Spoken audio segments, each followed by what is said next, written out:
Nice new bearing.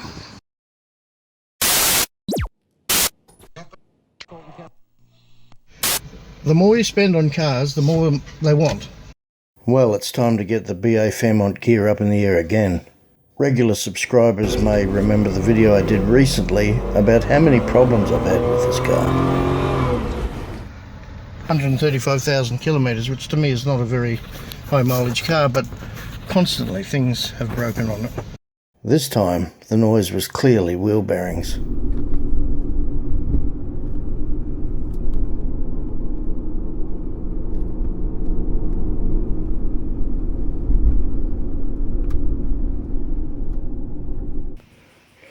Okay, after breaking it free, because they're very tough, you just undo the calipers and then remove them out the way.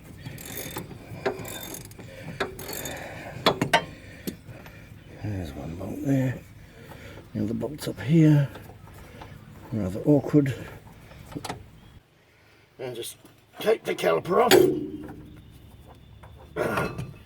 and support it somewhere on the chassis and tie it up. Yeah, it's kind of a shame to waste these. They're quite good meat actually, but anyway, they slip straight out. Now what you want to do to avoid anyone accidentally coming along and putting their foot on the brake before killing them, you want to jam something in there, block of wood, something similar. In this case I'm using an old rubber thong just as a preventative, and that should stop the pistons flying out and having to fix them all back in and bleed everything. Okay, then just bash the... This rotor's good, but I'm replacing it anyway. And on the driver's side, apart from the wind in the background, you can hear this bearing's good. Thank goodness for that. The same could not be said for the other side.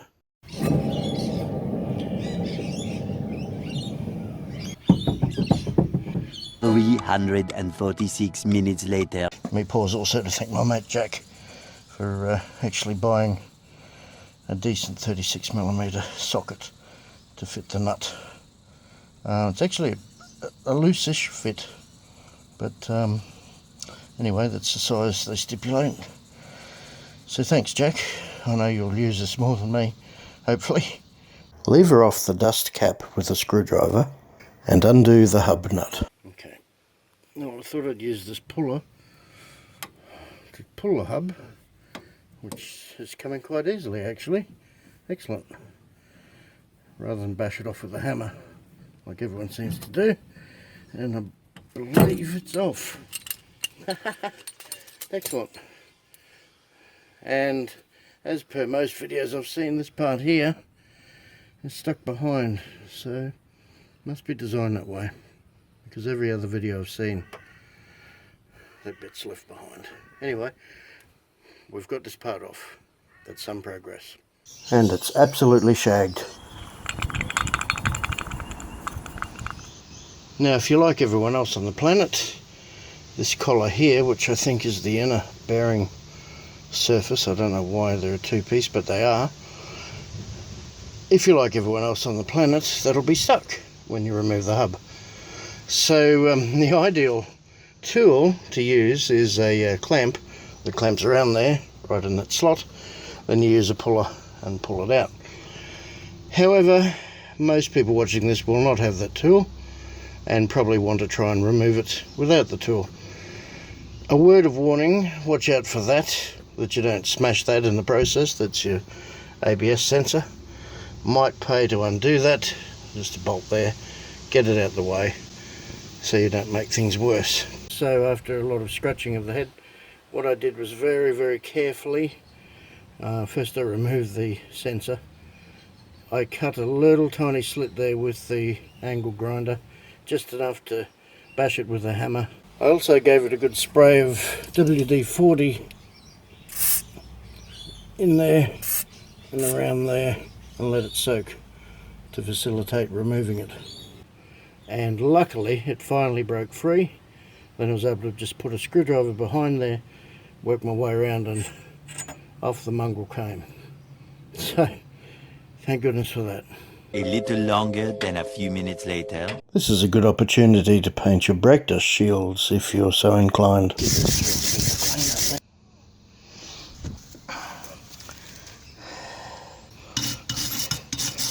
to give them a clean either. Just with the wire brush I do. Also doesn't hurt to give the ABS teeth a bit of a clean with brake cleaner, and also the sensor there. So a nice clear gap between them there. Okay, so the stub axle, let's give a bit of a clean with some very fine sandpaper. I've got 2000 grade here, which is probably a little too fine, but oh, it's 1500, good. Just get any surface rust off there. It'll facilitate the new hub going on a little bit easier. I don't want to go overboard, but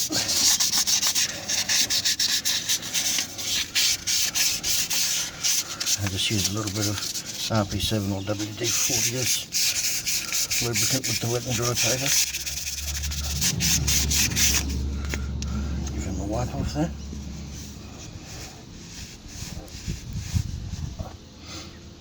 Should be okay. Feels pretty alright.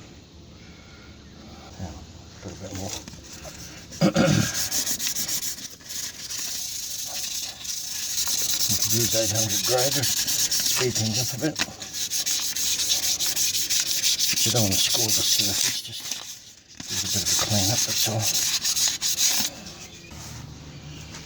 Spray some brake cleaner on there or wipe them down with petrol and a clean rag. You want those threads clean, you do not want any lubricant on there. It's okay to have a smear of RP7 on there just to facilitate the new hub going on, but don't lubricate those. As you can see, I cleaned up the ABS sensor there as well. Okay, time to get serious now. This is actually what we're here for. There's your nut, by the way, your hub nut. Now, genuine Ford hub nut, which is that part number, by the way. AU and BA seems to have the same, but there you go. And I bought this one for around $80 on eBay from a Ford dealer, which is about half the price you'll pay from Ford. Anyway, there we have it. Beautiful brand new hub with the bearing inside, as you can see. It's a lot smoother. Isn't that lovely? Very pretty. Okay. Bear in mind I'm having to replace this after 135,000 kilometres on my car, which really shouldn't be happening. Anyway, and I'm going to, on the threads of the hub, put a couple of drops of Loctite 243 thread locker. Not stud lock, by the way, but yeah, you don't want this to come loose. So I've also cleaned that nut. Some people say Ford says to replace them with a new one, which is around $35, but just as many people don't, and believe me, the torque is so tight that it should never come loose by accident. Surprises me, actually, how many people I see using a rattle gun and having faith that that'll be strong enough. The torque for this is or almost twice what your wheel nuts should be, so that's pretty tight, and a lot of rattle guns just won't go that tight, certainly not the cheapies. So yep, let's go. I hope you'll forgive me for using the phone or phones to record most of this operation too. I really don't want to get grease and corrosive things on my Panasonic Lumix. So I've got the hub. Good luck, hub. And Beautiful. Slide straight on. And boy, is that quieter. A couple of drops of Loctite. I'll put one towards the back and one towards the front. And that should be okay. Now, here's the nut. So start threading it on.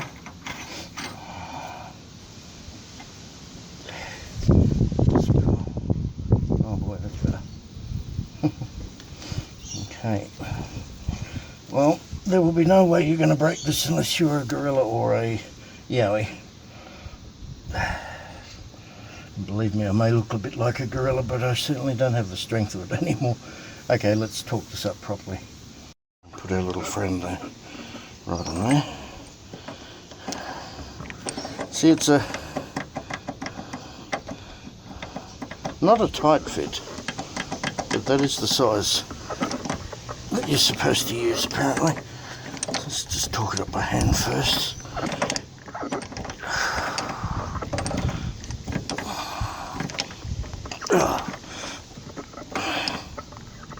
Okay. Alright. Now let's snip it up a bit better. Alrighty. So we can do this first. Okay. Don't worry, we're not finished yet. Try and keep this as square as you can. You don't want to corner off that, round off the corners of that nut. Oh, okay. Time to get my little friend. Say hello to my little friend! Huh, handy little friend, isn't he? My little friend there. Alright. Keep that square there. Then over, just over the handle, you actually want the tool to flex. There we go.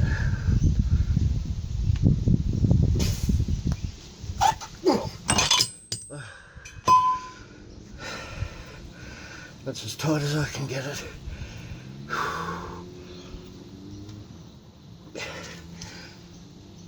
And there's no slop there. Well, that's my exercise for the moment.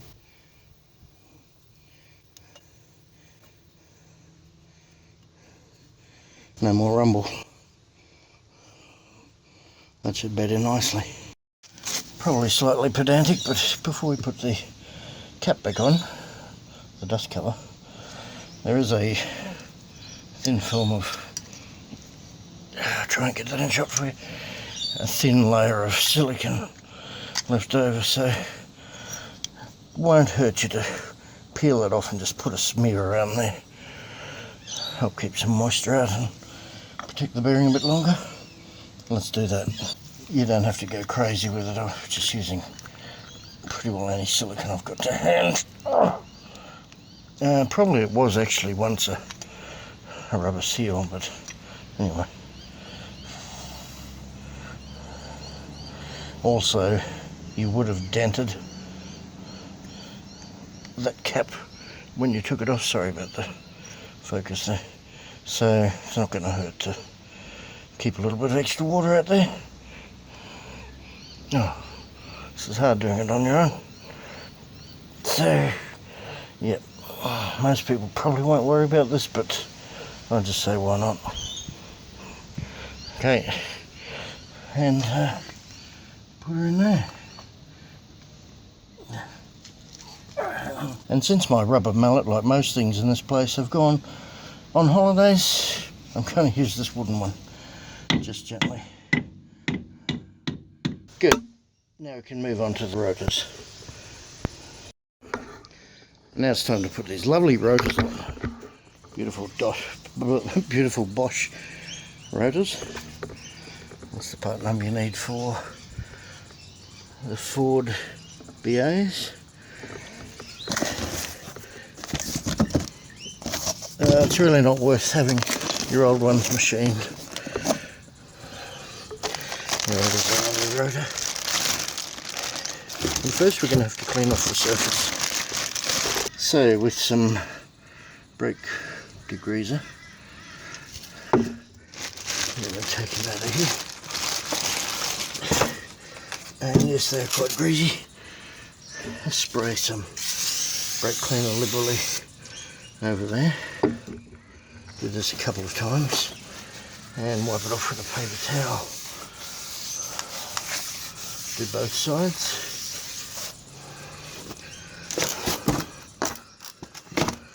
Because they do have grease on them from the factory.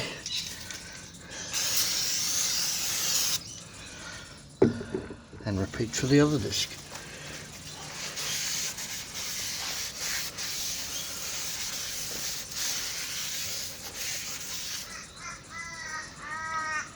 You'll be surprised what crap comes off brand new discs.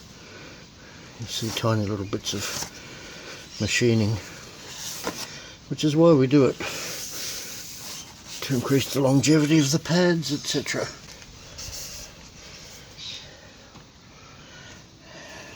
So once they're nice and clean, we can move on to the next step. Actually, if you really want to, you can do that to the face of the pads as well.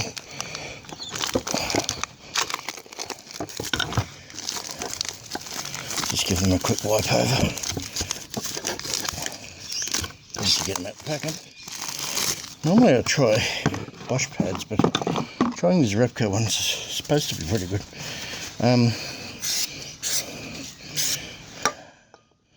Just give them a quick wipe over. It's optional if you want to do this or not. On the back of that, you'll find the anti-rattle shims, but I always put a coating of rubber grease on there anyway, because I don't like noisy brakes. Much later. Right, now you can fit your disc over there. And just to make things easier, put a couple of wheel nuts in place to hold it steady while we fit the calipers with the pads. Looking good. And do the same to the other side. Much later. Oh, that's so much better. The wobbliness in the braking isn't there anymore. And the bad whirring isn't there anymore. That was a task and a half. Well, that was fitting the brake hub. Stay tuned for the next episode where I show you how to fit the brakes. Thanks for joining me. I hope this has helped someone, and if you have any questions, leave a comment below. And if you like the video, please subscribe and share to others that may find it useful. Cheers.